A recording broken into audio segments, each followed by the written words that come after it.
por la palabra de Dios y el testimonio de Jesucristo. Voz oficial de la Confederación de Iglesias Evangélicas Fundamentalistas, CIEF. Meditar en esta tarde y compartir, como ya decíamos, un tiempo muy especial, el tema que se ha asignado para esta última conferencia, es decir, que es acerca de la gracia de Dios.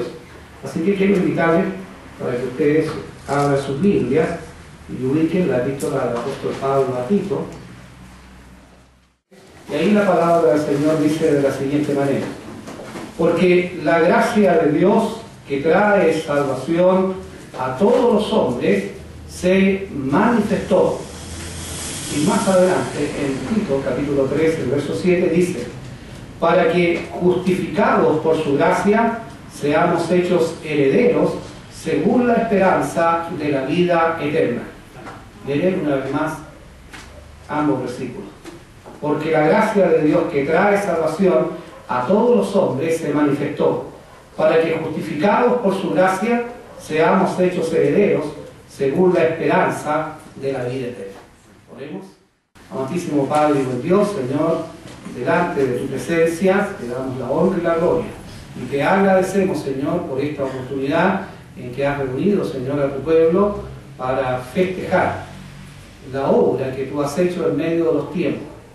Y ya sea, Señor, hace tantos años atrás, con el movimiento de la Reforma, y desde esa época hasta estos días, Señor, con hombres abnegados y fieles que han servido, Señor, en la defensa y confirmación del Evangelio. Gracias, Padre eterno, por tu misericordia para con tu iglesia, para con tu obra, Señor, durante todos estos años. Te agradecemos por aquellos fieles hombres que han partido y que han sido ejemplos, Señor, en vida, epístolas vivas, Señor, y encarnadas de tu santo Evangelio. Te rogamos que tú nos permitas, por medio de tu palabra, así, Señor, recordar e imitar en todo a aquel que es supremo, a nuestro Señor y Salvador Jesucristo. Y de esa misma manera andar por los pasos de aquellos, Señor, que entregaron su vida a los pies de la cruz de nuestro Señor.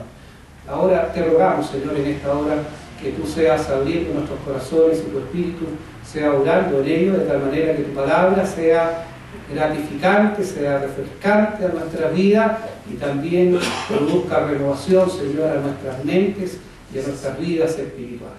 Te lo rogamos en el nombre de Jesús. Amén. Hay una historia que quizás todos ustedes o de alguna manera conocen, o parte conocen de esta historia.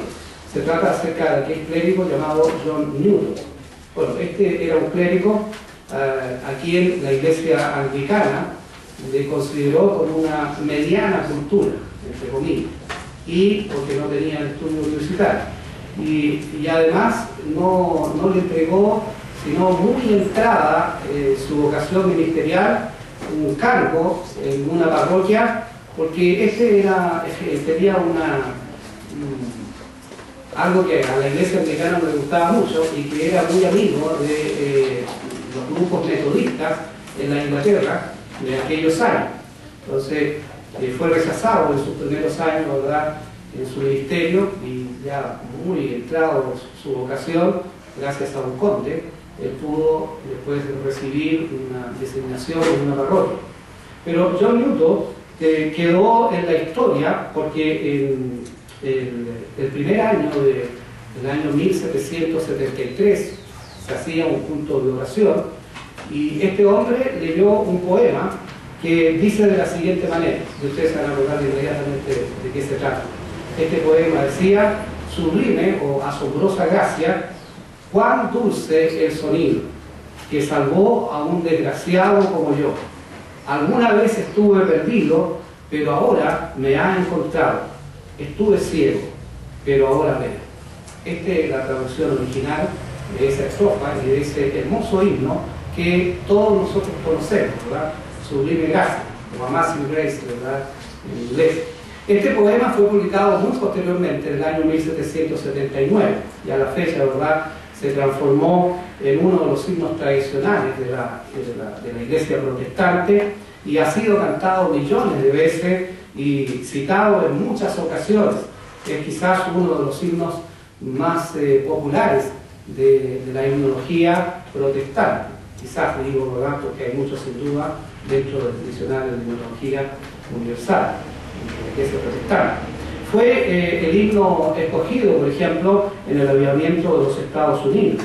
Y este hermoso y vivencial poema, que después se tradujo, ¿verdad?, en este himno, estaba ligado al intento de comprensión y exaltación de la misericordia, de esa naturaleza misericordiosa de Dios que excede a todo conocimiento, de acuerdo a lo que nosotros entendemos de la palabra del Señor.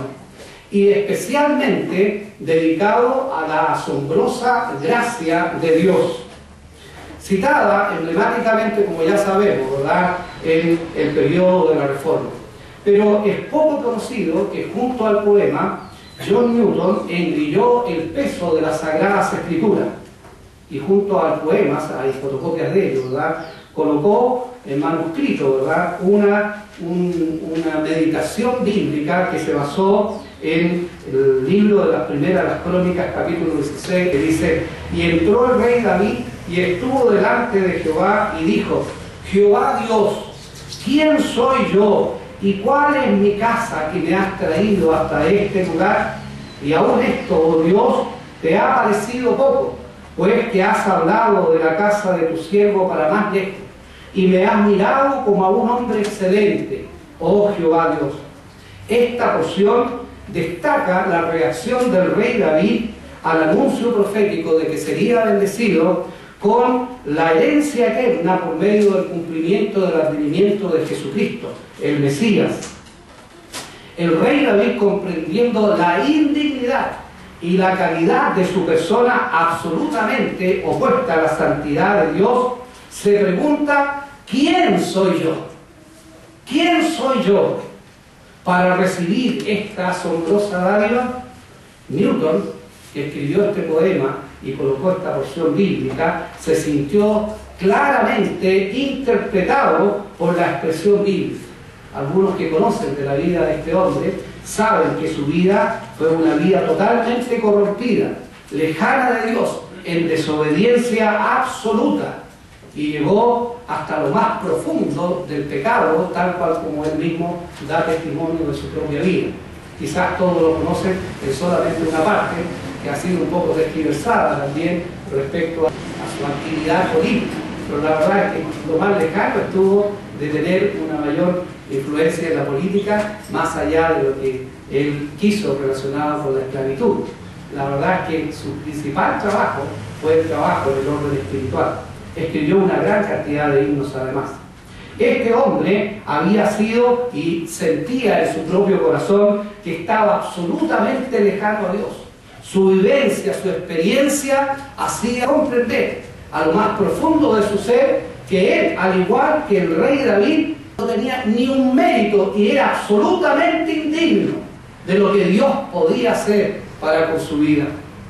Por eso que nosotros decimos que este hombre engrilló las escrituras a todos y cada uno de sus poemas, y especialmente este que nosotros conocemos como Sublime Gracia. Él también en el mismo sermón colocó otras porciones inspirativas como esta: alguna vez estuve perdido, pero ahora me ha encontrado, que está basado en Lucas capítulo 15, 24, que dice: porque este mi hijo muerto era y ha revivido, habíase perdido y es hallado. Claramente interpretando su posición, la comprensión de su posición por aquella corrupción de su vida. Él estaba totalmente perdido. Ahí, cuando él clamó al Señor, cuando una gran tormenta batió el barco de esclavos donde iba, él por primera vez clamó al Señor. Pero él lo hizo con un temor absoluto, porque él decía: ¿quién soy yo? Al igual que el rey David. Y también la estrofa que dice: estuve ciego, pero ahora veo, la relacionó con la historia del ciego que testifica ante los fariseos. Una cosa sé, que habiendo yo sido ciego, ahora veo. Juan 9:25. La gracia de Dios derramada en nuestros corazones nos hace vivir lo que en teoría medianamente podíamos comprender.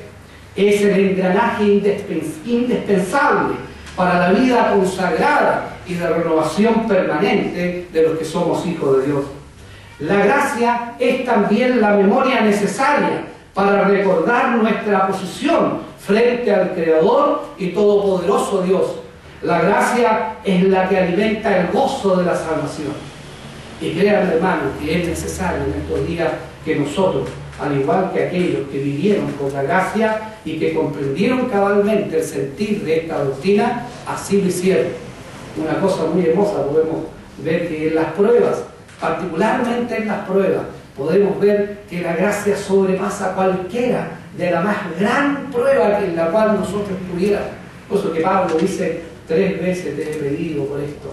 Estaba sufriendo el carne, ¿verdad?, la enfermedad, pero él comprendió la respuesta del Señor: bástate mi gracia. La gracia de Dios excede a cualquier cosa y hace comprender y hace revivir aún la vida más apagada de aquel creyente que está en paso frío.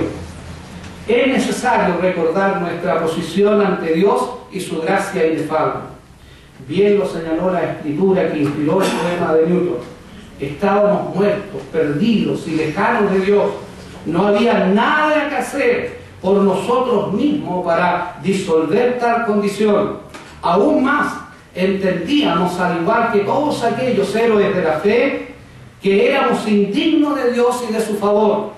De ahí que el apóstol Pablo de manera exacta señala a la iglesia de Éfeso: y Dios por medio de la misma palabra a cada uno de nosotros, y de ella recibisteis vosotros, que estabais muertos en vuestros delitos y pecados.